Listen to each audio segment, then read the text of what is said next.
Poor quadruplets were asking for money in 7 languages at the airport.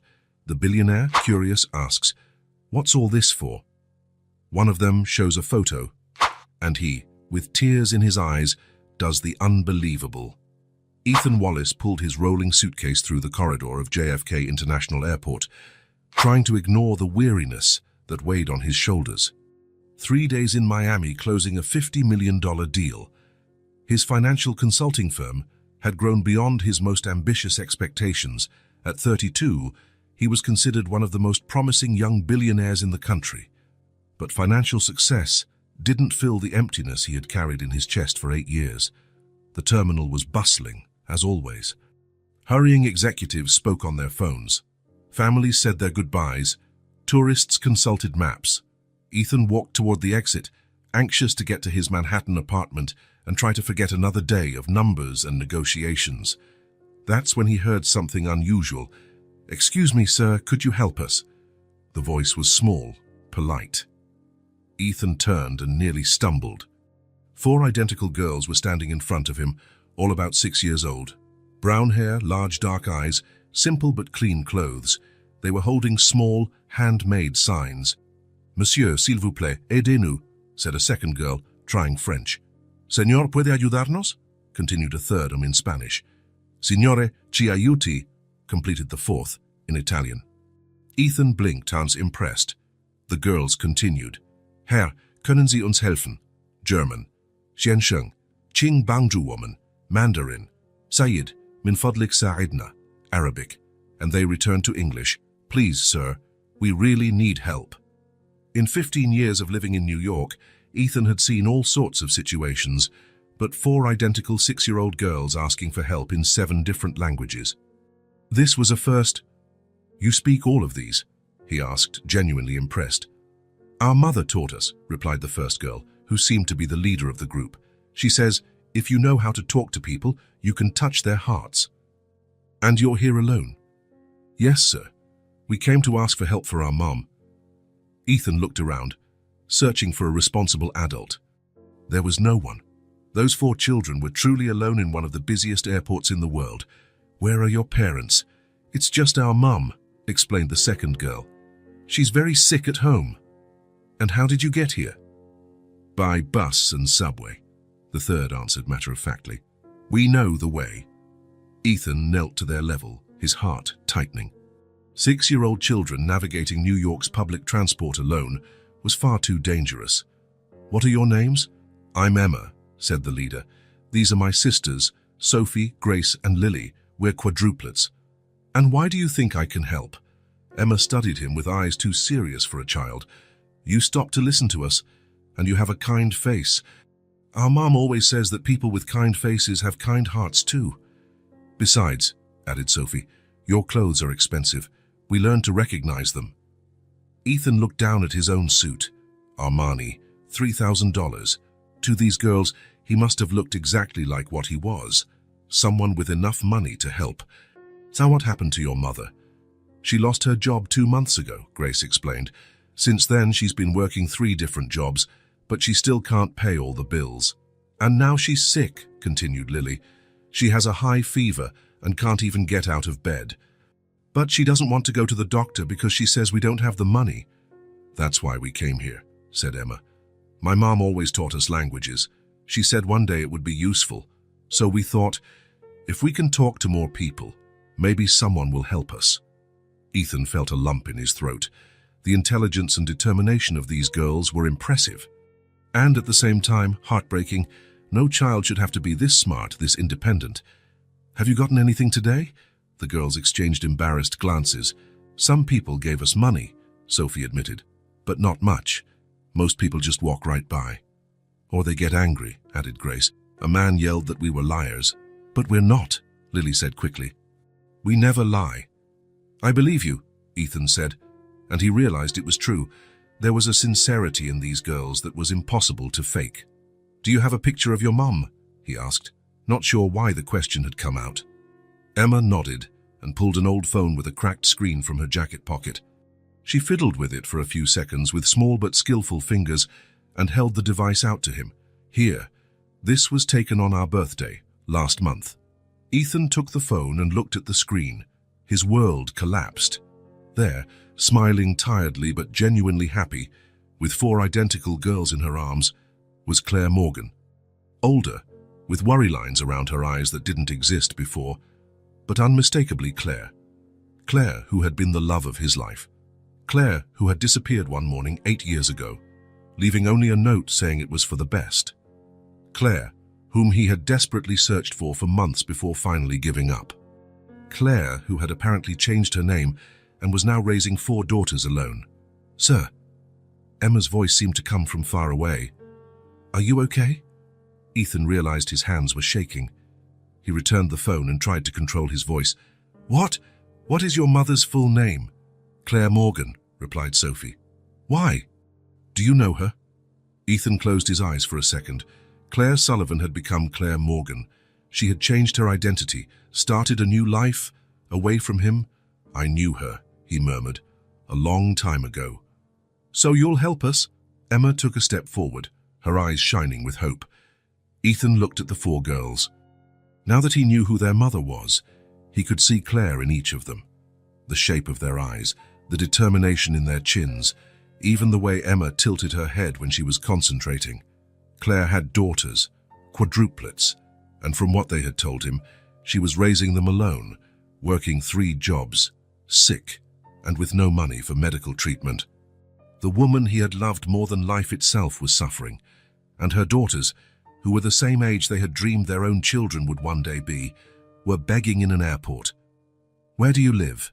he asked, his voice coming out hoarser than he intended. "Queens," Grace replied.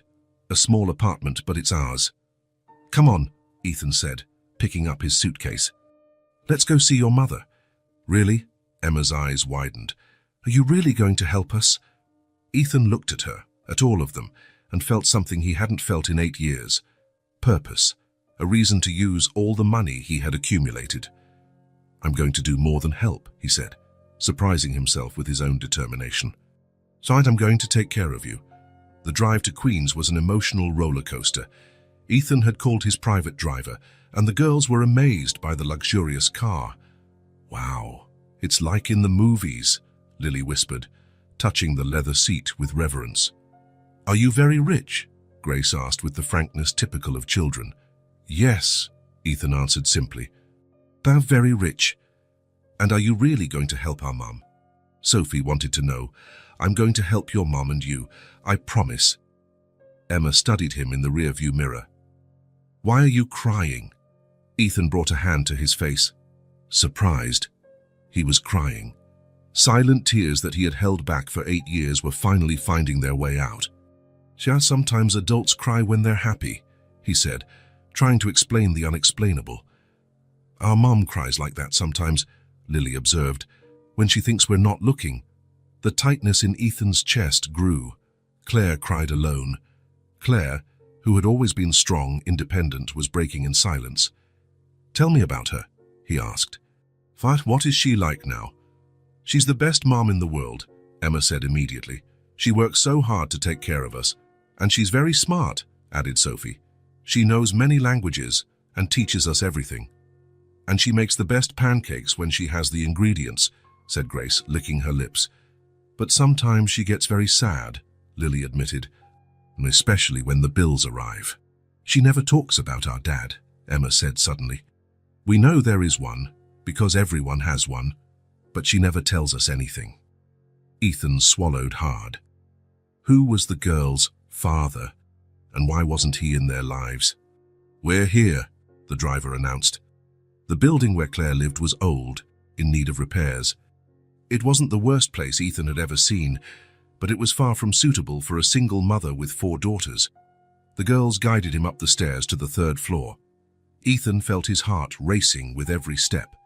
In a few seconds, he would see Claire again. The woman he had loved, the woman who had run away, the woman who, apparently, had rebuilt her life without him. "Apartment 3B, said Emma, stopping in front of a door that had once been blue. Ethan took a deep breath. 8 years of unanswered questions were about to have at least a few answers. Emma knocked on the door. "Mommy, it's us, and we brought a surprise." Slow footsteps approached. The sound of several locks being undone, clear evidence that Claire worried about security in a neighborhood that probably wasn't the safest. The door opened, and there she was. Claire looked smaller than he remembered, thinner, more fragile. She was wearing wrinkled pajamas and her hair was tied in a messy bun. She was clearly sick, pale, with deep dark circles under her eyes, trembling slightly. But it was still Claire. They were still the same eyes that had mesmerized him 8 years ago. It was still the woman he had loved more than life itself. She looked first at her daughters, relief evident on her face. Then her eyes turned to Ethan. The transformation in her expression was instantaneous. Shock, terror, something that might have been hope or panic, he couldn't distinguish. "You," was all she managed to say, her voice coming out as a strangled whisper. "Hi, Claire," Ethan said, trying to keep his voice steady despite the emotional earthquake he felt. "So as your daughters found me?" Claire looked at the girls with a mixture of pride and desperation. "I told you not to go out alone," she murmured. "But Mommy, you were so sick," Emma protested. "And we got help. This is Mr. Ethan, and he's very rich and very kind." "And he knows you," added Sophie excitedly. "He cried when he saw your picture." Claire closed her eyes, as if trying to wake up from a nightmare, or maybe trying to go back into one. "Come in," she said finally, stepping away from the door. "Please." The apartment was small but organized. Second-hand furniture, walls that needed painting, but everything was clean and lovingly cared for. There were drawings by the girls stuck to the refrigerator, books in various languages stacked on a makeshift shelf. Claire leaned against the wall, clearly struggling to stay on her feet. "You shouldn't be here," she said, but without hostility, more like a statement of the inevitable. "Your daughters were asking for money at the airport," Ethan replied. "Tuosi in 7 different languages." Claire closed her eyes, humiliation and pride warring on her face. "I didn't know. They didn't tell me what they were going to do." "Mommy, we just wanted to help," said Grace. "Mr. Ethan is very kind. And he's going to take care of us," added Lily. Claire looked at Ethan with something close to panic. "Ethan, you don't understand. You can't just—" She was interrupted by a violent coughing fit. When she stopped, she was out of breath and even paler. "You need a doctor," Ethan said. "I can't afford it." "I can, and I will." "No." "Claire, you're clearly very sick.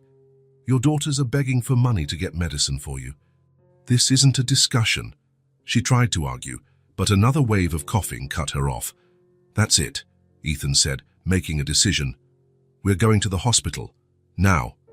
"The girls, they're coming with us." Claire looked at him for a long moment. He saw pride fighting against relief, need fighting against fear. "Why?" she finally asked. "Why do you want to do this?" Ethan looked at her, at the 4 girls watching the conversation with large, hopeful eyes, at the apartment that told a story of struggle and love and sacrifice. "Because 8 years ago, I lost the most important person in my life," he said, his voice thick with emotion. "And I'm not going to lose you again." Claire began to cry. Silent tears she tried to hide from her daughters. "Okay," she whispered. "But later we need to talk." "Later," Ethan agreed. "Now let's take care of you." While Claire got changed, Ethan called his private doctor. Dr. Harrison was discreet, competent, and didn't ask questions. In 15 minutes, he would be at the private hospital waiting for them. "Are you going to stay with us?" asked Emma. "I'll stay with you for as long as you need me," Ethan promised. And for the first time in 8 years, he felt he was exactly where he was supposed to be. Claire had been admitted for observation. Ethan's private doctor, Dr. Harrison, had confirmed early-stage pneumonia that could have been serious if left untreated. She would stay at least 2 days in the hospital receiving intravenous antibiotics. Now Ethan was in the pediatric hallway, looking at 4 identical girls sitting in a row of blue chairs. They were dangling their legs, which didn't reach the floor, and whispering among themselves. "And now," asked Emma, always the group's spokesperson. "Now you come with me," Ethan said. "Don, your mom is going to be fine, but she needs to rest, and you need to eat something." "We can stay here," Sophie offered. "We know how to be quiet in hospitals." The casualness with which she said it made Ethan's heart ache. 6-year-old children shouldn't have experience being quiet in hospitals. No, you're coming with me. We'll eat, and then... Well, we'll see. Grace looked at him with curiosity. See what? Where you're going to sleep tonight? The girls exchanged glances. We can go back home, said Lily. We can take care of ourselves. Absolutely not, Ethan replied immediately. You're not staying alone. But we're always alone when Mum works late, Emma argued. Another revelation that made Ethan wonder how Claire had gotten into this situation. But this wasn't the time for difficult questions. Not today, he said simply. Today, you're staying with me. They left the hospital and Ethan called his driver. The girls still seemed impressed by the luxurious car, touching the leather seats with reverence. Where are we going to eat? Asked Sophie. Ethan thought of the expensive restaurants he frequented, places with formal waiters, menus in French, a quiet atmosphere, totally unsuitable for 4 6-year-old children. Do you like burgers? He asked. We've never had one, Grace admitted. Never. Mum says it's too expensive, Emma explained. We eat at home. Ethan felt a pang. Burgers were considered cheap food, fast food. For Claire, it was an unaffordable luxury. Well, today you're going to try one, he said. Charles, take us to the nearest Shake Shack. 15 minutes later, they were in a bustling burger joint on the Upper East Side. The atmosphere was casual, full of families and young people. Very different from the quiet, formal world Ethan inhabited. The girls sat at a round table, looking around with wide eyes. Everything there was new to them. The colorful lights, the smell of fried food, the buzz of conversations. What do you want? Ethan asked, holding the menu. We can't read some of the names, Sophie admitted. Ethan sat beside them and began to explain each item. Burgers, French fries, milkshakes, nuggets. The girls listened attentively, as if they were in an important class. Can I have French fries? Lily asked shyly. You can order anything you want. Anything? Emma's eyes widened. Anything? When the order arrived, 4 small burgers, a mountain of French fries, 4 milkshakes and nuggets to share, the girls were silent for a moment. That's a lot of food, Grace whispered. It's for you, Ethan said. Eat as much as you want.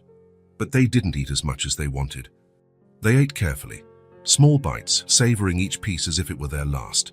They saved some nuggets in their napkins. Why are you saving them? Ethan asked.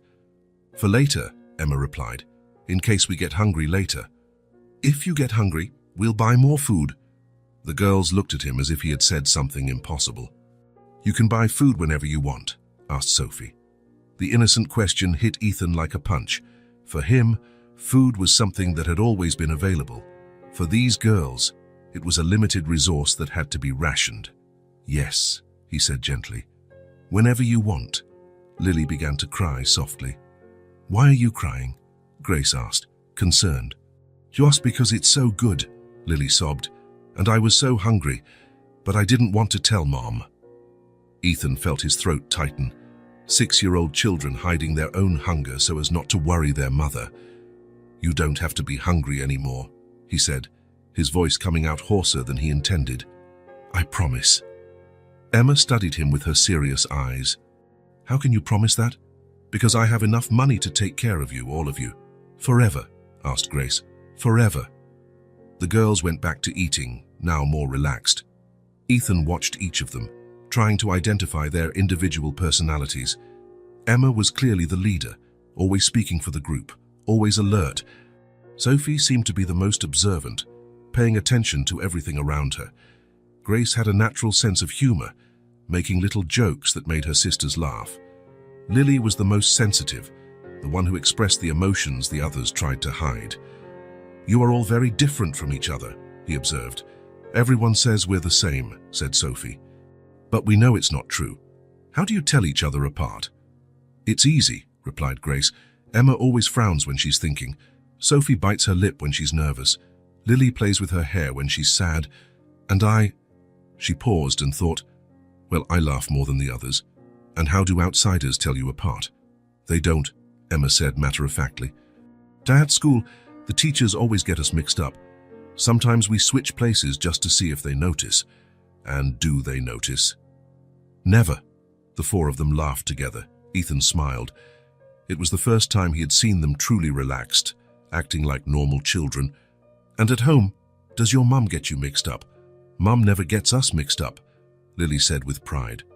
She always knows who is who, even in the dark. How? She says each of us has a different smell, Sophie explained, and different ways of breathing when we sleep. Claire's dedication to knowing each daughter individually touched Ethan deeply. Even raising four identical girls alone, she had made an effort to recognize the uniqueness of each one. What do you like to play?" he asked, changing the subject. "We make up stories," said Emma. "And we play school. I'm always the teacher." "Of course you are," Grace muttered, making her sisters laugh. "And what do you all like to do?"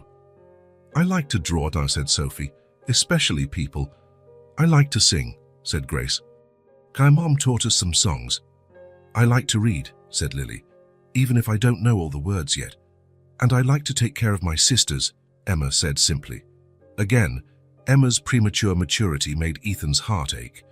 At 6, she had already taken on a role of responsibility that shouldn't be hers. "Today you don't have to take care of anyone," he said. "Emma, today is just for playing." "Where?" asked Grace. "At my house." When they finished eating, Ethan took them to his apartment in Manhattan. It was a penthouse overlooking Central Park, decorated by a famous designer. Everything in neutral tones, expensive furniture, modern art on the walls, elegant, sophisticated, and completely impersonal. The girls came in and stood in silence, looking around with reverence. "Wow," Sophie whispered. "It's like a museum." "You can touch everything," Ethan said quickly. "You can sit wherever you want, play wherever you want." But they remained standing at the entrance, clearly intimidated. "We won't break anything?" Lily asked worriedly. "And if you do, it's okay. They're just things." Emma looked at him skeptically. "Mom always says that when we go to other people's houses, we have to be very careful. This isn't other people's house. Today, it's your house too." Gradually, they began to explore. Timidly at first, touching things with care, then with more confidence. Grace discovered the grand piano in the living room. "Can I play?" she asked. "Of course." She pressed a few keys, creating a simple but sweet melody. Soon the other three joined her, softly singing a song Claire had taught them. Ethan sat on the sofa, watching. His house had always been silent. He would come home from work, have dinner alone, watch TV alone, sleep alone. Silence was his constant companion. Now there was music. There was laughter. There was life. Sophie found paper and a pencil on Ethan's desk and started to draw. Soon she was making portraits of her sisters, surprisingly detailed for a 6-year-old. Lily discovered the library and sat on the floor, flipping through books she couldn't fully read yet, but whose pictures fascinated her. Emma, always observant, approached Ethan. "Do you live here alone?" she asked. "Yes." "Don't you get lonely?" The simple question hit Ethan in the chest. Yes, he got lonely, terribly lonely, but he had gotten used to the loneliness, had learned to live with it. "Sometimes," he admitted. "We never get lonely," said Emma, "because there are 4 of us. Even when we're sad, there's always someone to keep us company." "You're lucky." "We are. Mom always says God gave us to each other so we would never be alone." Ethan looked at the 4 girls scattered around his living room. Grace was still at the piano, now trying to play something more elaborate. Sophie had moved to the large window and was drawing the city view. Lily had found a book of photographs of exotic places and was flipping through it carefully. And for the first time in 8 years, Ethan didn't feel alone. "Mr. Ethan," Grace stopped playing the piano. "Doyson, can I ask you something?" "Of course." "Why did you cry when you saw our mum's picture?" The other 3 stopped what they were doing and looked at him, clearly curious about the same thing. Ethan thought about how to explain without getting into details too complex for children. "Your mum and I knew each other a long time ago," he said carefully. "We were special friends, but we lost touch." "How did you lose touch?" asked Sophie. "Sometimes adults make complicated decisions," he said, repeating Claire's own words from the day before. "Our mum always says that," Lily observed, that adults complicate everything. Your mum was always smart. Did you like her? Emma asked directly. Very much. And now? Ethan hesitated. How could you explain to a 6-year-old that you had never stopped loving someone, even after 8 years of separation? I still like her, he said simply. So are you going to get back together? Grace asked hopefully. I don't know. That's a decision your mum has to make too. She'll want to, Emma said with conviction. Mum gets sad sometimes, we see it, and sad people need people who like them. Their simple wisdom surprised Ethan again. You're all very smart, he said. Mum taught us to pay attention to things, Sophie explained. She says when you really pay attention, you can understand what people are feeling. And what do you think I'm feeling right now? The four looked at each other, as if communicating silently. Happy? Grace said finally. But also a little scared. Why? Because it's been a long time since you've had real company, Emma observed. Now you have 4 all at once. And that's scary. No, said Lily. It's good. The house is better with people in it. Ethan looked around. She was right. The apartment that had always seemed elegant and sophisticated now just seemed cold.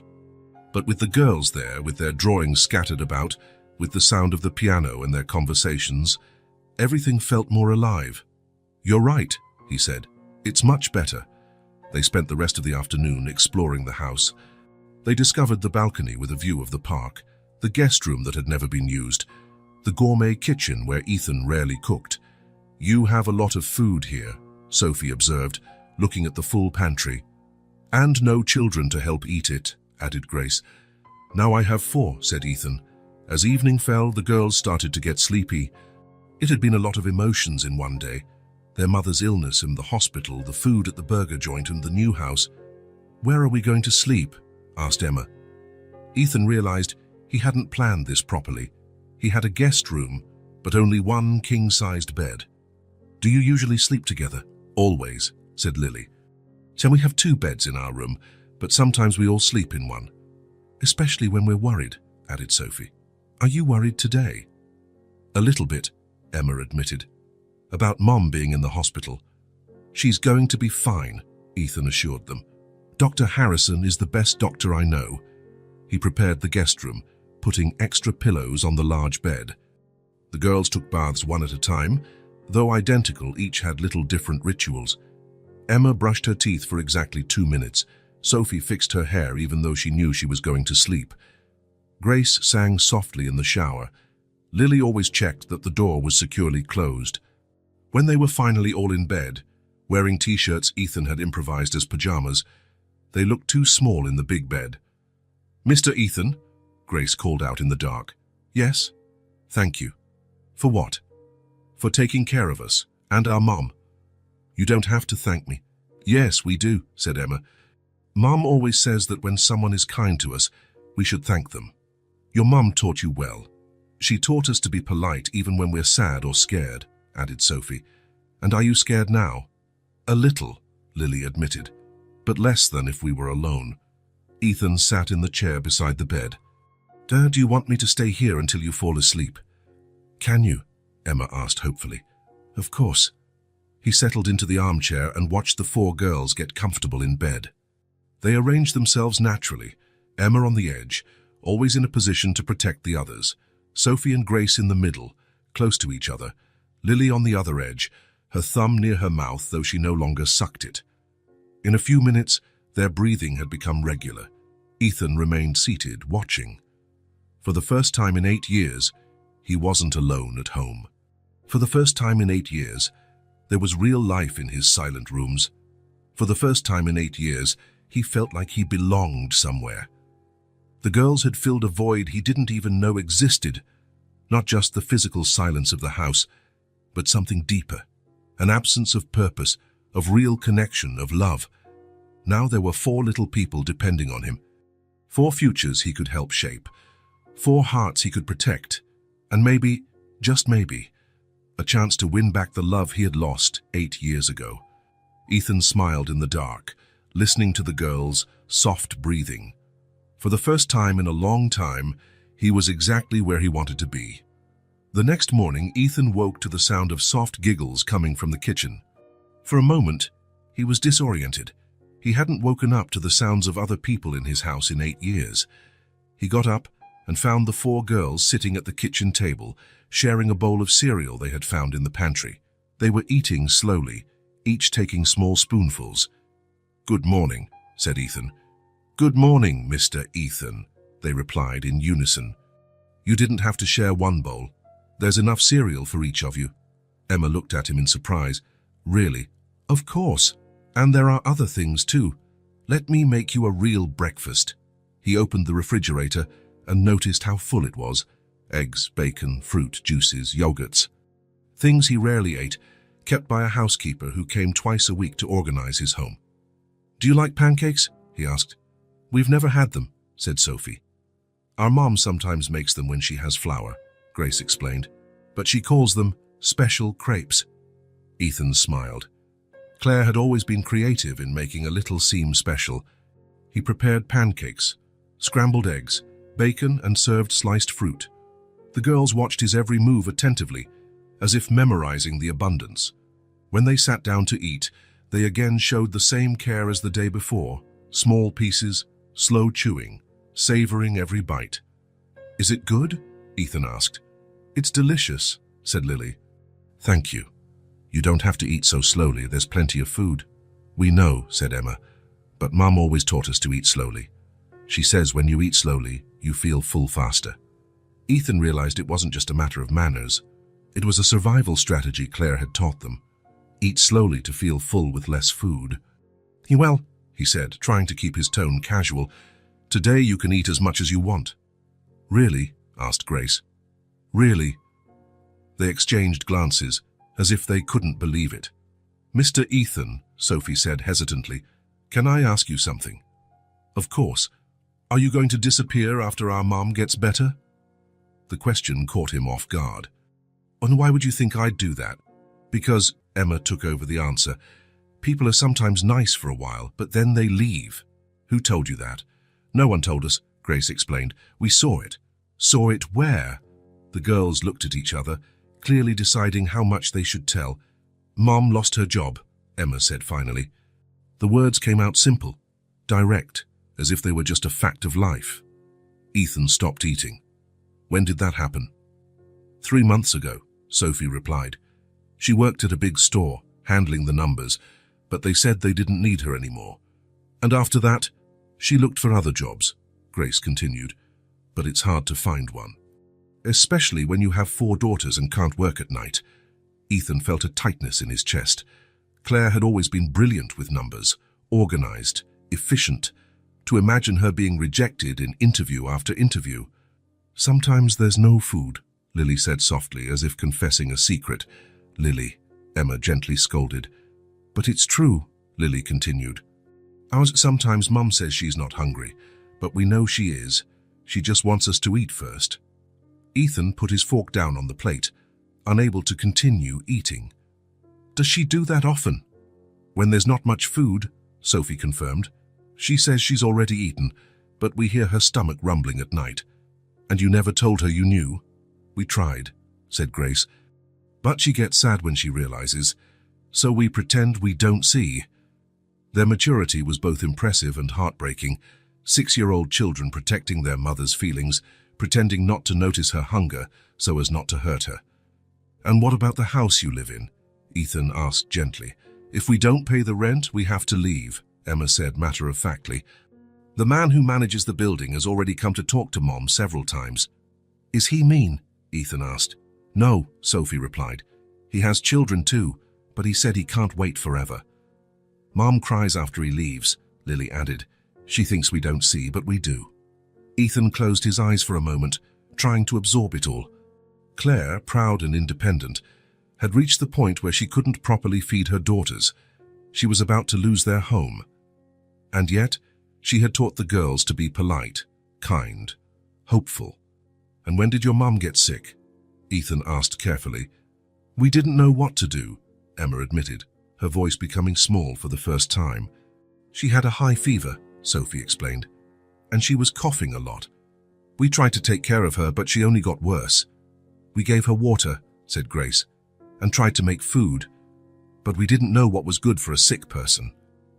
And she fainted, Lily whispered, in the bathroom. So we were so scared. When she woke up, she was still very weak, Emma continued, and we realized that maybe she would die if we didn't get help. Is that why you went to the airport? Ethan asked. We wanted to help, Emma explained. Mum always says that when you have a problem, you have to think of a solution. So we thought that a lot of rich people pass through the airport. People who have money to travel by plane, added Sophie, and who come from different places. We thought maybe some would want to help a family, Grace continued. And we knew how to talk to different people, said Lily. Mom taught us many languages. You are very brave, Ethan said. We're not brave, Sophie corrected. We were just scared. Of what? Of what would happen to us, Lily admitted. If Mom got very sick and couldn't take care of us anymore. Or if we had to go to different houses, Grace added in a small voice. Different houses? If something happened to Mom, Emma explained, they might have to separate us. Because 4 kids are a lot for just one family to want. Ethan's heart broke. They had considered the possibility of being separated. 4 girls who had never spent a day apart, imagining being divided among strangers. You worry a lot about your mom, Ethan observed. Of course, said Emma. She takes care of us all the time. We want to take care of her too. And how do you take care of her? We try not to cause trouble, Sophie explained, and not to ask for things we know she can't buy. And we try not to get sick, added Grace, because doctors are expensive. And if we see she's very sad, we make drawings for her, said Lily, or sing the songs she taught us. But when she got sick, Emma continued, we didn't know how to help. We had never seen her so weak. We were afraid she would go away forever, Lily whispered. Like Daddy, Grace added softly. Ethan looked at them, surprised. You remember your father? We never had a father, Emma corrected quickly. We just know he left before we were born. Mom never talks about him, Sophie explained. But sometimes she gets sad when she sees other families with fathers. That's why we didn't want her to leave too, said Grace, because then we would be truly alone.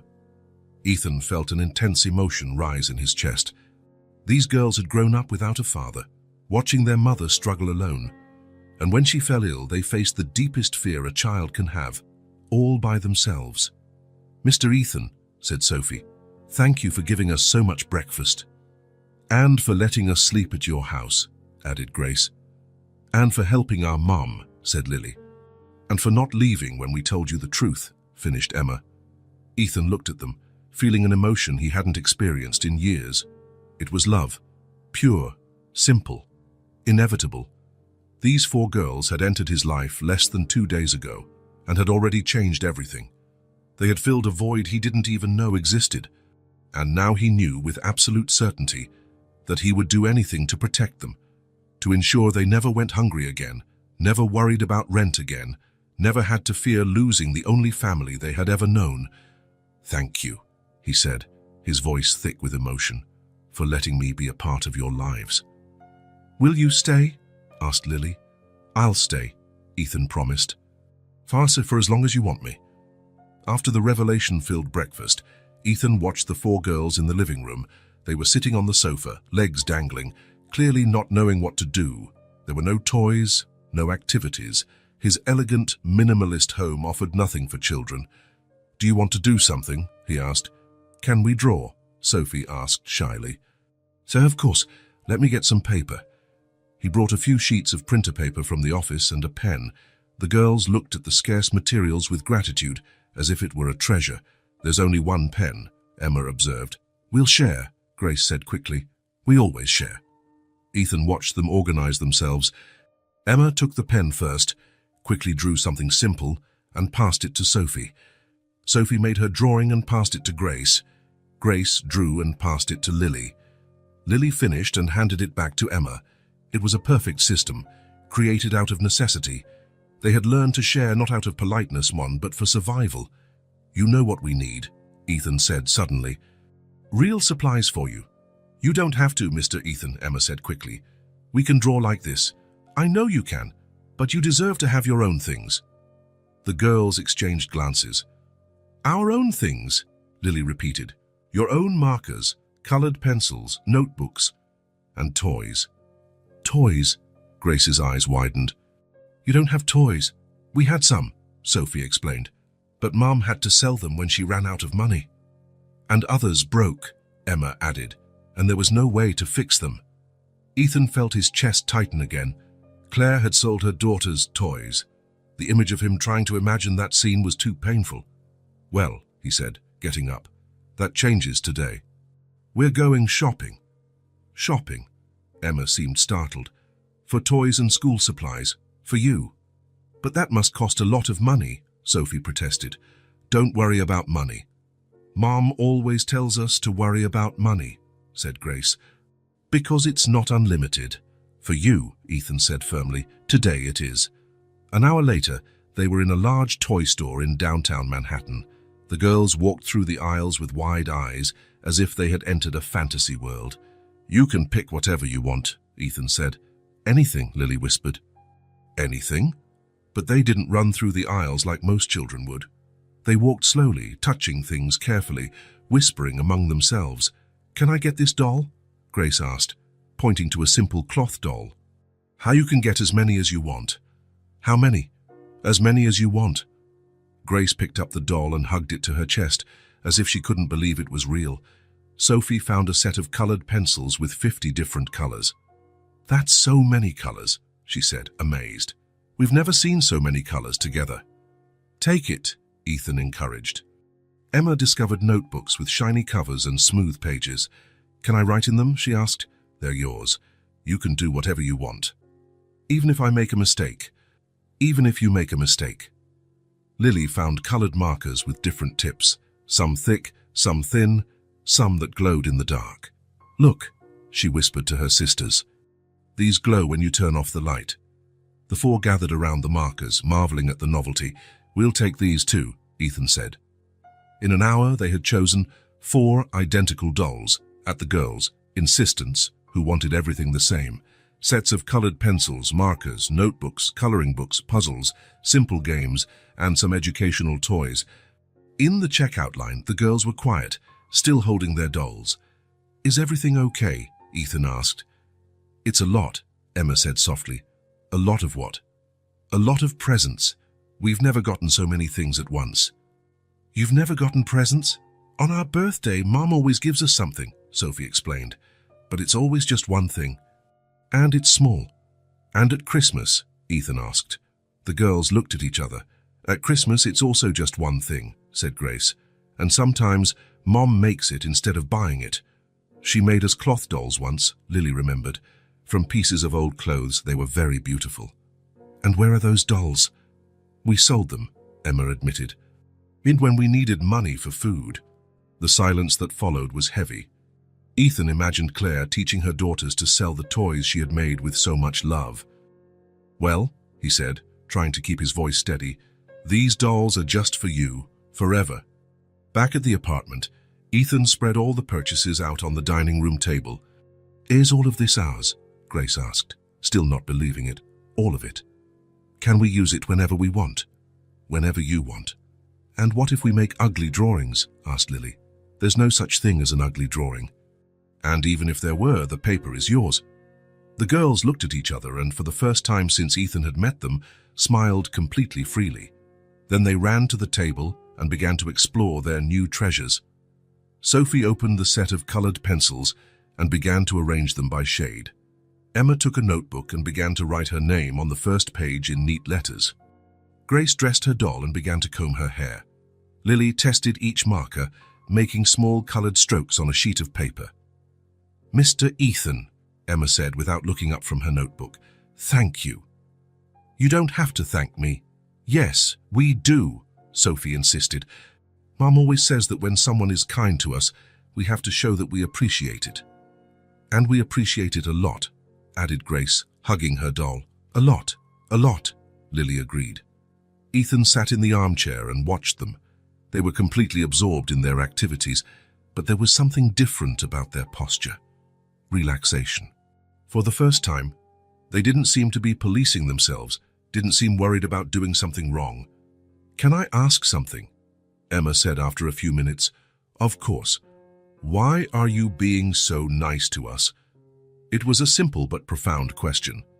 How to explain that seeing them had filled a void he didn't even know existed? How to say that taking care of them felt more right than anything he had done in the last 8 years? Because you deserve it, he said simply. Deserve it? You deserve to have toys. You deserve to have materials to draw. You deserve not to worry about money or food or rent. Do all children deserve that? Asked Sophie. And all children deserve that. Then why don't some have it? Grace wanted to know. The question hit Ethan like a punch. How to explain social injustice to a 6-year-old, how to talk about inequality to girls who were living it firsthand. Sometimes life isn't fair, he said carefully. Yeah, but that doesn't mean it's right. And you want to make things fairer for us? Asked Lily. I do. And for our mom too. For your mom too. The girls returned to their activities, but Ethan could see they were thinking. After a few minutes, Emma spoke again. Mr. Ethan, are you going to work today? Normally I would, but you can work, she said quickly. We won't bother you. Don't worry about it. But we do worry, Sophie explained, because we don't want you to lose your job because of us. How do you know about losing a job? Our mum lost hers, Grace said simply, and then it was very hard to find another one. Ethan realized they had learned about consequences in a very adult way. They knew that a lost job meant lost money, that lost money meant problems. I work from home anyway, he explained, and I'm my own boss. So you can't get fired? Asked Emma. I can't. Good, Lily sighed. Then we don't have to worry. I'll work from home, Ethan said. Play, but don't disturb me, okay? The girls beamed, exchanging excited glances. Okay, they said in unison. Can we play while you work? Asked Grace. You can play whenever you want. Without having to be quiet, Sophie wanted to know. So without having to be quiet, and without worrying if we're making noise? Asked Lily. Without worrying about anything. For the first time, Ethan saw something he hadn't seen before in their faces. Freedom. For the first time, they had a place to play without guilt, without fear, without worry. Ethan settled in his office, but left the door open so he could hear the girls. The sound of their voices, laughing and talking, created a soundtrack that made work more pleasant than it had been in years. Around noon, he realized he had something important to do. Girls, he called. They appeared at the office door, all with paint-stained hands. Are you okay here by yourselves for a few hours? We're always by ourselves, said Emma. We know how to take care of ourselves. I know you do, but today I'm leaving someone with you anyway. Why? Because you don't have to take care of yourselves alone anymore. Ethan called a nanny agency he occasionally used for corporate events. In 30 minutes, Margaret, an experienced Irish lady, was at the door. This is Emma, Sophie, Grace, and Lily, Ethan introduced. They are very special. Hello, dears, said Margaret with a warm smile. What beautiful dolls you have. The girls hid behind Ethan, still shy with strangers. Margaret will stay with you for a few hours, Ethan explained. You can play normally. She's just here to make sure everything is okay. Are you coming back? Asked Lily. I'll be back in a few hours. I promise. You really promise? Emma insisted. I really promise. He kissed each of their foreheads, a gesture that came naturally as if he had always done it, and left. On the way to Queens, Ethan thought about what he was about to do. It was a significant step, a declaration of intent.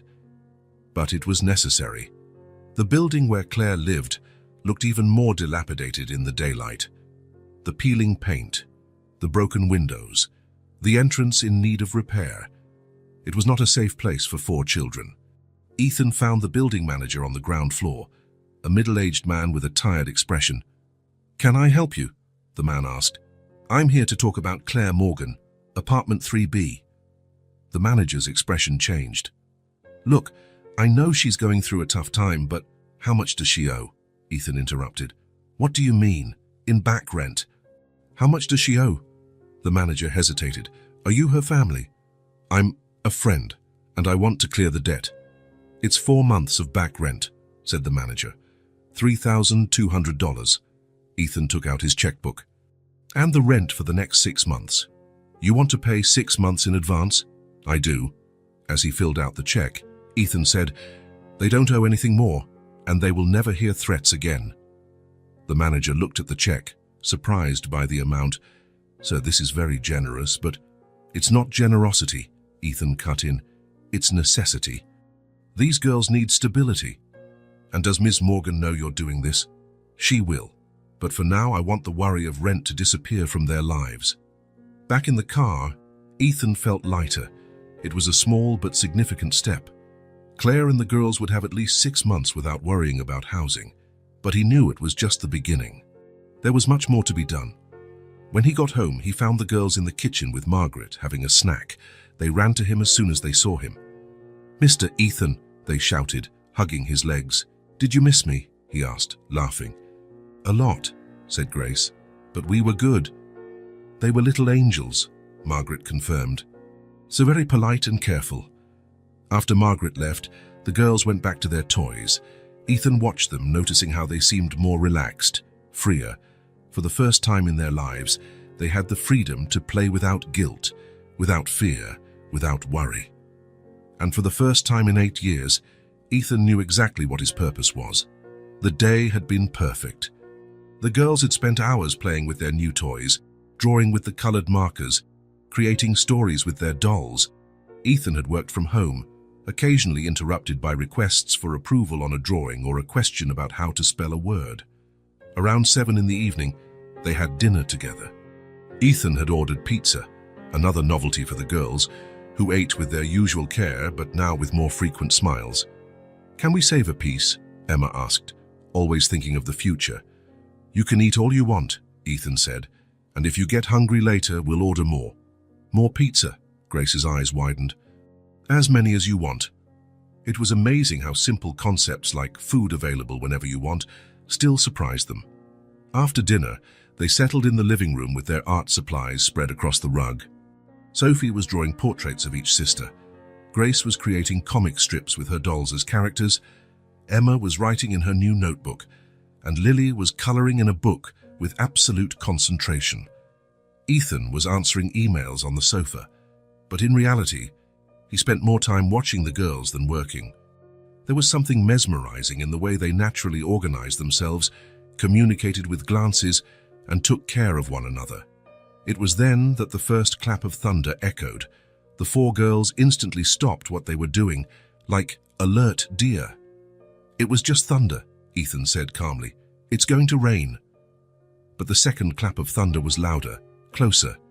The apartment windows trembled slightly. Emma stood up and walked to the large living room window. Outside, the sky was dark, heavy with thick clouds. Lightning cut across the distant horizon. "It's a big storm," she observed, her voice trying to sound casual but failing to hide her concern. The third clap of thunder made them all jump. Lily dropped her marker and ran to Emma. Sophie and Grace instinctively joined them. "Are you afraid of storms?" Ethan asked. "A little," Emma admitted, trying to sound brave for her sisters. "Just a little," Sophie agreed, but her voice trembled as another thunderclap rumbled. The rain began then, first a few drops on the window, then a complete downpour. The wind howled between the buildings, making strange noises that echoed through the apartment. Lily started to cry softly. "Hey," Ethan said, getting up and approaching them. "It's okay. We're safe in here." "Storms are dangerous," Grace whispered. "They can be, but not when you're in a safe place like this."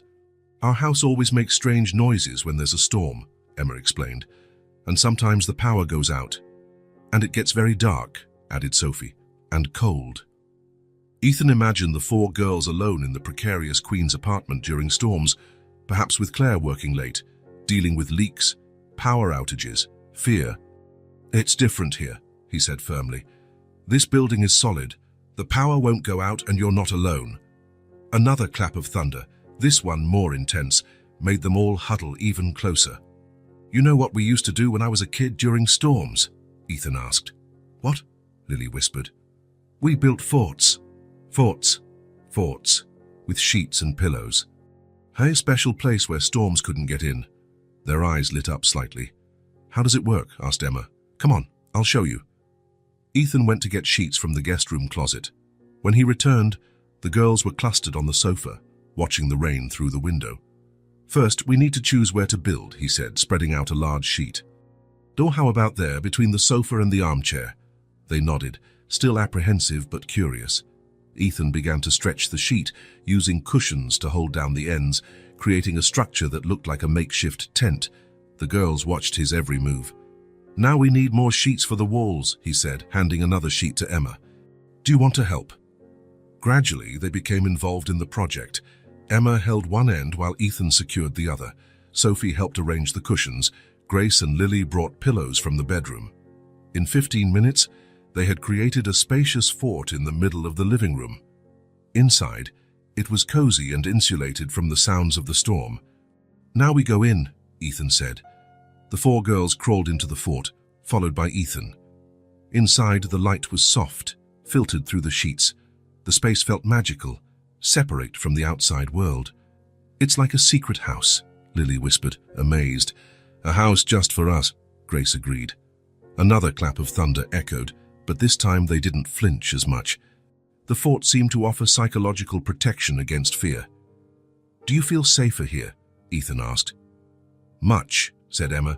"It's like the storm can't find us." "Exactly." They settled inside the fort, sitting in a circle with pillows around them. Ethan noticed how the girls seemed smaller in that intimate space, more vulnerable, but also more relaxed. "Mr. Ethan," said Sophie, "are you afraid of anything?" "Everyone is afraid of something," he replied, "even adults." "What are you afraid of?" asked Grace. Ethan thought for a moment. What was he afraid of? Of losing the people he loved again, of not being good enough to take care of them, of Claire not wanting him to be a part of the girls' lives. "Gus, I'm afraid of disappointing the people who are important to me," he said honestly. "What do you mean?" Emma wanted to know. "Of not being able to take good care of them, of not being what they need." The girls looked at each other. "You take very good care of us," Lily said with conviction. "Better than anyone has ever taken care of us," added Sophie. "Except our mum," Emma quickly corrected. "Except our mum," the others agreed. The rain continued outside, but the sound was muffled by the sheets. Inside the fort, they were in their own world. "Can I tell you a story?" Ethan asked. "Yes," they replied in unison. Ethan began to invent a story about 4 princess sisters who lived in a magical castle. Each had a special talent. One drew maps that showed hidden treasures. Another sang songs that calmed storms. The third wrote books that came to life. And the fourth had the gift of making anyone feel loved. The girls listened fascinated, occasionally interrupting to ask questions or suggest changes to the story. "And were they happy?" Grace asked when Ethan finished. "Very happy, because they had each other. Like us," Sophie observed. "Like you." As the night went on, the storm began to subside, but the girls showed no desire to leave the fort. They snuggled closer, using their dolls as pillows. Ethan lay beside them, watching how they naturally arranged themselves for sleep. Emma always in a position to protect the others, Sophie and Grace in the middle, Lily on the other end. "Mr. Ethan," a voice whispered in the dark. "Yes. We never met our father." The confession came softly, almost inaudibly. Ethan couldn't identify which of the girls had spoken. "Never?" he asked gently. "Never. He left before we were born. Do you miss him?" There was a long pause. "We don't know," came the reply. "How can you miss someone you've never met?" "But sometimes we wonder," another voice whispered, "what it would be like to have a dad." "And now we know," said a third voice. Ethan felt his heart race. "You know? It's like this," whispered the fourth voice. "Having someone who takes care of us, who makes us feel safe, who builds forts when we're scared, who buys us dolls," added another, "and doesn't get mad when we make noise," a third continued, "and promises we'll never be hungry again," finished the fourth. Ethan closed his eyes, feeling an intense emotion rise from his chest. There in that small, cozy space, surrounded by 4 girls who had entered his life only a few days ago, he felt something he had never experienced before.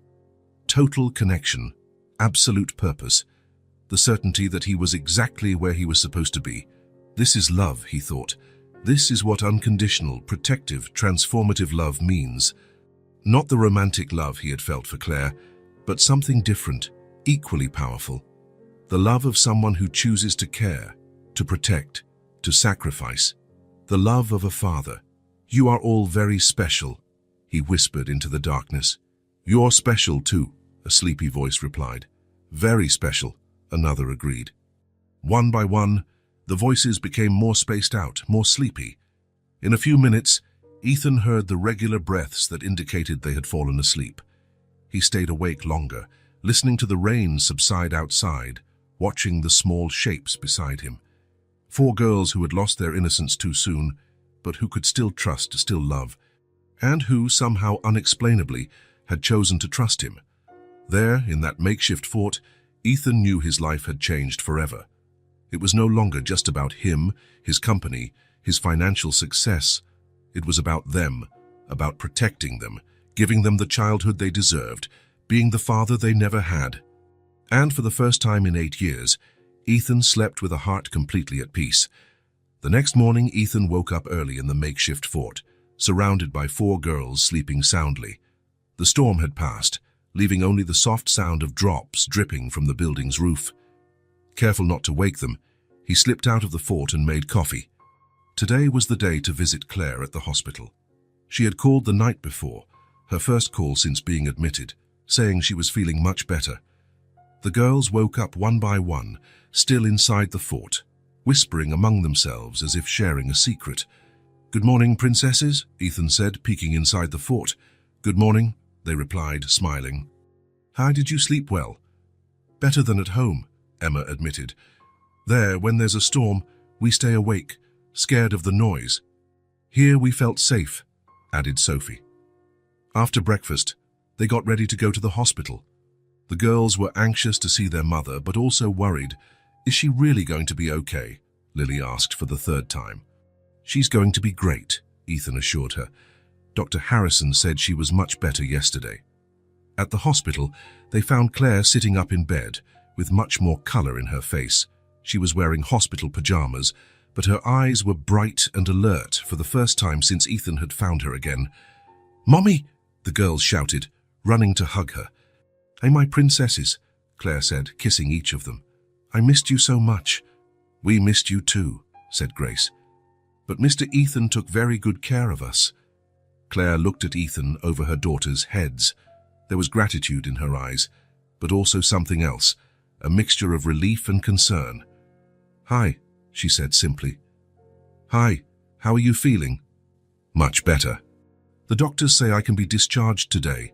"That's great." The girls settled on the bed around Claire, each competing to tell their adventures of the last 2 days. They talked about the diner, the new toys, the fort Ethan had built during the storm.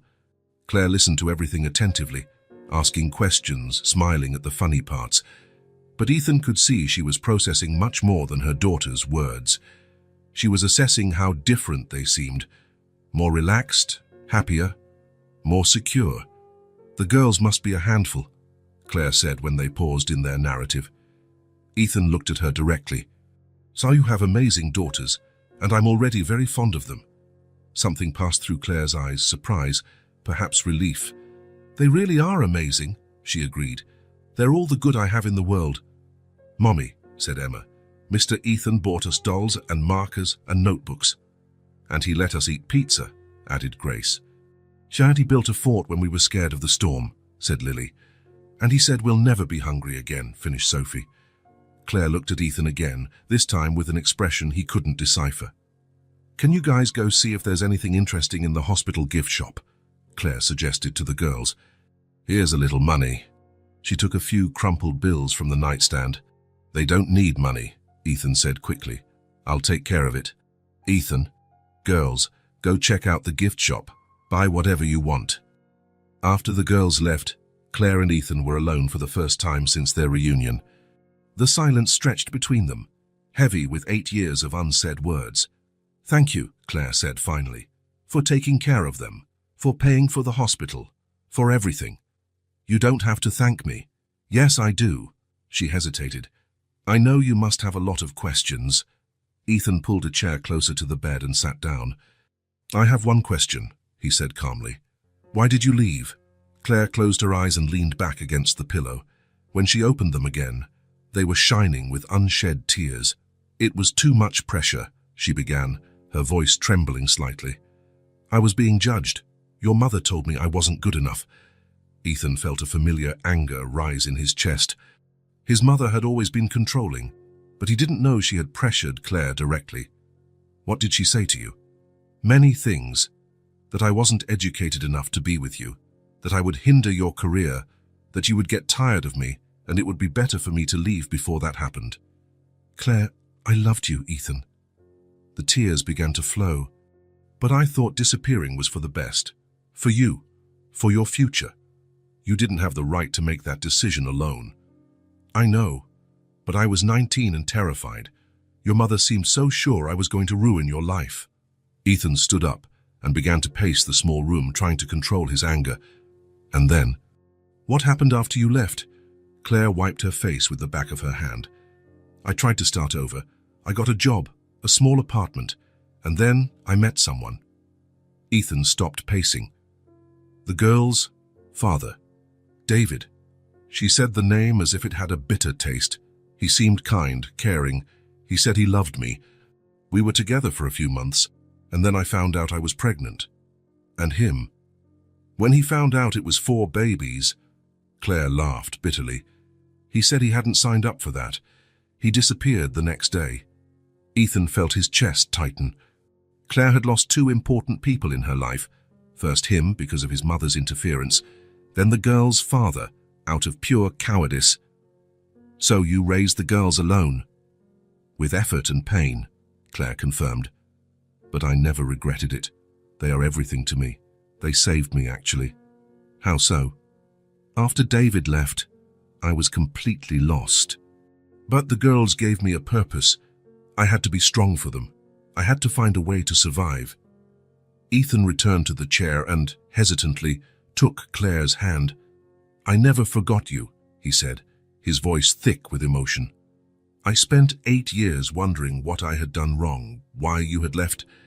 You did nothing wrong. The mistake was mine, for not trusting what we had, for not fighting. They sat in silence for a moment, hands intertwined, processing 8 years of misunderstanding and pain.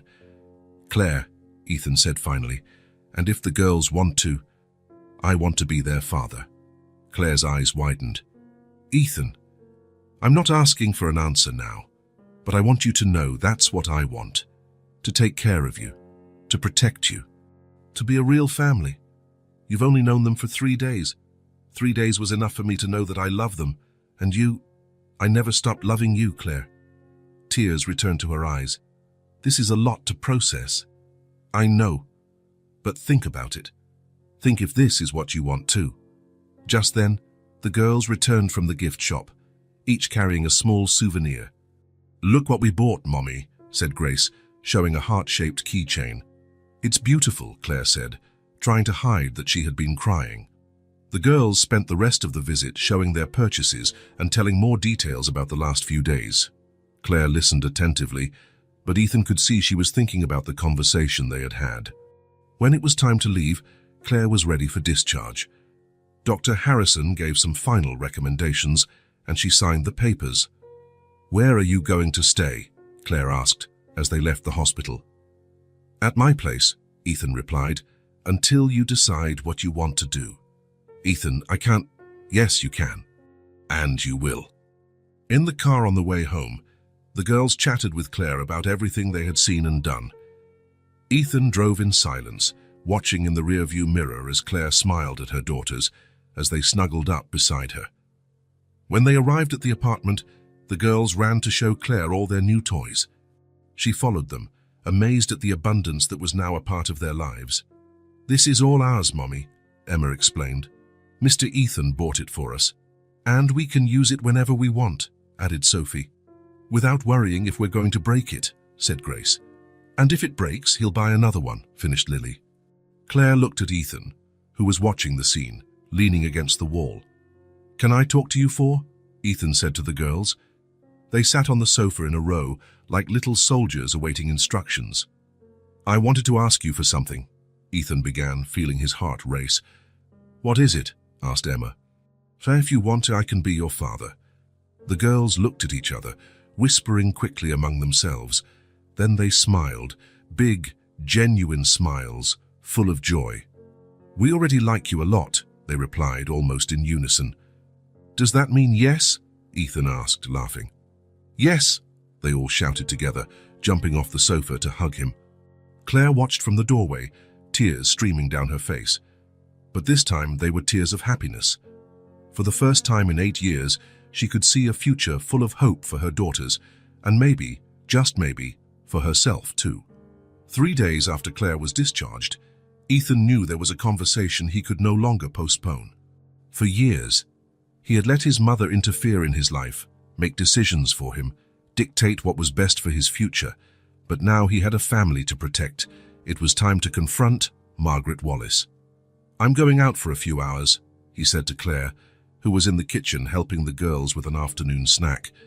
"Okay," she replied, but Ethan could see the worry in her eyes.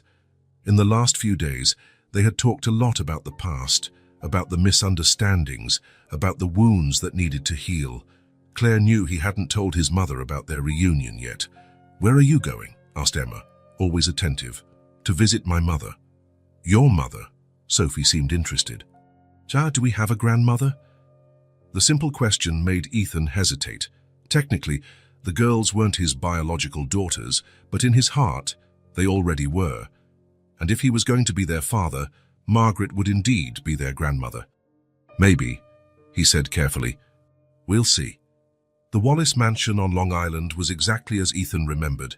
Imposing, cold, perfect, every detail calculated to impress, every piece of furniture positioned to demonstrate status. It was everything his home with Claire and the girls was not, empty of real love. Margaret received him in the formal living room, wearing one of her expensive suits and an expression that mixed pleasure and disapproval. "Ethan, dear," she said, kissing the air beside his face. "What a surprise. You haven't been here in months." "Hi, Mum. Sit down. I'll have Mary bring tea." "No need. I won't be staying long." Margaret arched a perfectly drawn eyebrow. "Oh, and why not?" Ethan sat in the armchair she indicated, but kept his posture straight, prepared for the battle he knew was coming. "I need to tell you something. I hope it's good news, perhaps about that girl from the Henderson family I mentioned. Jennifer is a charming young woman, a Yale graduate, a very respectable family." "No, Mom. Or maybe about the company's expansion. I know you were considering opening an office in—" "Mom, stop!" Margaret stopped mid-sentence, clearly surprised by his firm tone. "I found Claire," Ethan said directly. The silence that followed was icy. Margaret was completely still for a moment, then placed her teacup on the table with a sharp clink. "Claire," she repeated, as if the name tasted bad. "Claire Sullivan. Claire Morgan now. And before you say anything, you need to know, we're together." "Ethan, for God's sake. And she has 4 daughters. Daughters that I'm going to adopt." Margaret stood up abruptly, beginning to pace the room. "This is ridiculous. You can't be serious." "I am completely serious. Ethan, you are a successful, wealthy, respected man. You can have any woman you want. Why would you settle for a woman who already has children by another man?" "Because I love her. And I love her, girls." "Love," Margaret laughed bitterly. "Love doesn't pay the bills, Ethan. Love doesn't build empires. I've already built my empire, Mom. Now I want to build a family." Margaret stopped pacing and faced him. "You are making a terrible mistake. This woman will ruin your life, just as I warned you 8 years ago." "No," Ethan said, standing up as well. 8 years ago, you ruined my life. You said horrible things to Claire. You made her believe she wasn't good enough for me. Because she wasn't, and she still isn't. You don't have the right to judge that. I am your mother, and I am a grown man who has made a decision." Margaret took a deep breath, clearly trying to control herself. "Ethan, think about what you're doing. Your reputation, your business, your future." "My future is with Claire and the girls. And what if she's just after your money?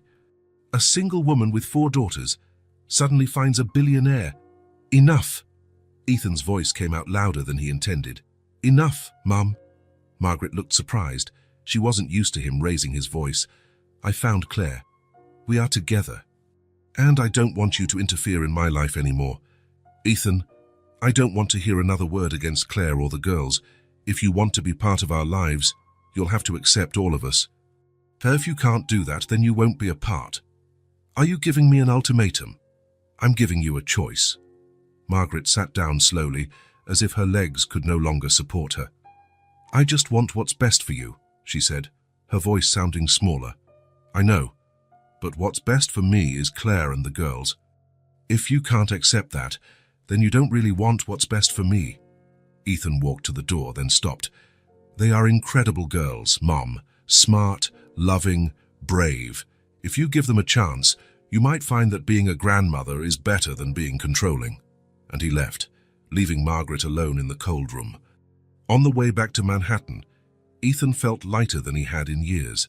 He had finally set boundaries, stood up for the people he loved, taken control of his own life. But when he got home and saw Claire and the girls playing in the living room, a new realization hit him. The apartment, as luxurious as it was too small for 5 people. The girls were all sleeping in the guest room. Claire was on the sofa bed in the living room. There was no space to really play, to grow, to be a real family. They needed a house. The next morning, Ethan called the best real estate agent in New York. "I need a house," he said. "Big enough for a family of 5, with a yard. In a good neighborhood, with excellent schools nearby. What kind of budget are we considering, Mr. Wallace?" "Unlimited. I need the perfect house." 2 weeks later, they were standing in front of a renovated Victorian house in Westchester, 40 minutes from downtown Manhattan. The house was large without being ostentatious, elegant without being cold. It had 6 bedrooms, a spacious kitchen, a living room with a fireplace, and best of all, a huge yard with trees to climb and enough space for 4 girls to run freely. "Is it ours?" Emma whispered, looking at the facade. "It's ours," Ethan confirmed. "For real?" asked Sophie. "For real. Forever?" Grace wanted to know. "Forever. Even if we make a mess?" asked Lily. "Especially if you make a mess." The girls looked at each other for a second, then burst into shouts of joy and ran towards the yard. They didn't wait for the agent's explanation, didn't want to see the inside first. They ran straight for the lawn, rolled in the grass, discovered every tree, every corner of the space that was now theirs. Claire stood at the entrance, watching her daughters run free for the first time in their lives. Tears streamed down her face, but she was smiling. "They've never had space to run," she said softly to Ethan. "Now they do. It's too big, too expensive. It's the right size for our family." Claire turned to look at him. "Our family. Our family." They stood there for a few minutes, watching the girls discover every inch of the yard. Emma had found a perfect tree to climb. Sophie was picking flowers for a bouquet. Grace was singing and dancing on the grass. Lily had discovered a small abandoned garden and was planning aloud what they would plant. "Thank you," Claire whispered. "For what?" "For giving us a home, a family, a future." "Thank you," Ethan replied, "for letting me be a part of it." That night, at their first dinner in the new house, sitting around the large kitchen table, Ethan looked at his family. Claire was serving the food. The girls were chattering about their plans for the garden, and for the first time in 8 years, he was exactly where he belonged. He had made the choice that changed everything, and he didn't regret it one bit. 6 months after moving into the house in Westchester, on a sunny spring morning, Ethan woke to the familiar sound of giggles coming from the garden. Through the bedroom window, he saw the 4 girls playing among the flowers they had planted together. Claire was in the kitchen making coffee, wearing the blue robe he had bought for her. Her hair was in a messy bun, and yet Ethan thought she had never looked more beautiful. "Good morning," he said, kissing the nape of her neck. "Good morning. The girls woke up early today. They're excited." "And you?" Claire turned to look at him, smiling. "Excited too. Today was their wedding day. It wouldn't be a grand ceremony. It would be intimate, simple, perfect.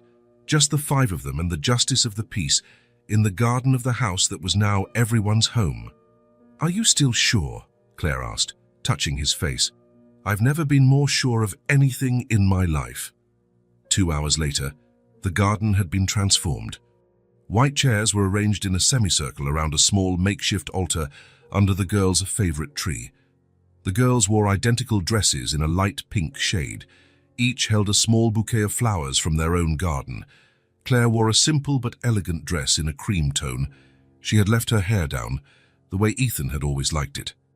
"It's time," announced Emma, who had appointed herself the official ceremony organizer. They took their positions under the tree. The justice of the peace, a kind, middle-aged man, smiled at the assembled family. "We are here today to celebrate not only the union of Claire and Ethan," he began, "but the official formation of a family that has already existed for some time." The girls smiled, clearly proud of their special role in the ceremony. "Ethan," said the judge, "do you take Claire to be your wife, promising to love and care for her for the rest of your life?" "I do," Ethan replied, looking directly into Claire's eyes. "And do you also promise to love and care for Emma, Sophie, Grace and Lily as if they were your own daughters?" "I promise," Ethan said, looking at each of the girls. "Forever." "Claire," the judge continued, "do you take Ethan to be your husband?" "I do," Claire said, her voice thick with emotion. "And you, girls," said the judge, addressing the four, "do you accept Ethan as your father?" "We do," they replied in unison, grinning from ear to ear. "Then, by the power vested in me, I pronounce you husband and wife. And I officially declare you a family." Ethan kissed Claire softly, and the girls burst into applause and shouts of joy, throwing flower petals into the air. It was more than a wedding. It was the official formation of something that had already existed in their hearts for months. After the ceremony, they had a simple lunch in the garden. The girls told jokes, Claire laughed until she cried, and Ethan felt his heart could burst with happiness. "May I make a toast?" asked Emma, raising her glass of juice. "Of course," said Ethan. "To our family," she said solemnly. "May it always be like this, full of love." "Cheers!" they all shouted, clinking their glasses. 3 months later, it was a rainy Sunday afternoon. Ethan was in the kitchen making tea. He had discovered he loved these simple domestic moments. In the living room, the girls were spread out on the rug with their art supplies. Sophie was drawing, Emma was writing in her diary, Grace was coloring, and Lily was creating stories with her dolls. "Sadista," called Grace, "can you help me pick a color for this flower?" Ethan's heart still skipped a beat every time they called him Dad. "How about pink?" he suggested, leaning down to look at the drawing. "Pink is perfect," Grace agreed. Claire was reading in the armchair, but Ethan could feel her gaze on him. When he turned, he found her eyes watching the scene with absolute tenderness. "What is it?" he asked. "Nothing," she said, smiling. "I'm just looking at my family." "Our family," he corrected. Ethan finished making the tea and brought a cup to Claire. She pulled him down to sit on the arm of the chair. "You know what I'm thinking," she said softly. What?" "About how life changes. A year ago, I was desperate, not knowing how I was going to pay the rent, and now I'm watching them paint on a very expensive rug without a care in the world." Ethan took her hand. "Do you regret anything?" "Nothing. Absolutely nothing." She paused. "Thank you for coming back." The simple sentence carried 8 years of longing, months of fear and infinite gratitude. "I came back to never leave again," Ethan replied softly, kissing her fingers. "Promise?" "I promise. This time it's forever." Just then, Lily got up from the rug and ran to them. "Dad, Mom, look what I drew for you." It was a simple drawing made with crayons. It showed a house with a garden full of flowers. In front, 5 stick figures held hands. At the top, in crooked letters, "Our happy family forever." "It's perfect," said Claire, her eyes shining. "It's the most beautiful drawing I've ever seen," Ethan agreed. "Can I stick it on the fridge?" Lily asked. "We're going to frame it and put it on the living room wall," Ethan said. "Really?" Lily's eyes widened. "Really? It's a work of art." Lily ran back to tell her sisters. Soon the 4 of them were planning a family art gallery. Ethan and Claire watched, hands intertwined, hearts full. "How they accepted you so naturally," Claire said. as if you were always part of our lives. Maybe I always was, Ethan said. Maybe they were just waiting for me to find my way home. And did you? Ethan looked around the room. The girls were laughing on the rug. Claire was by his side, safe and happy. The house smelled of home, of family, of love.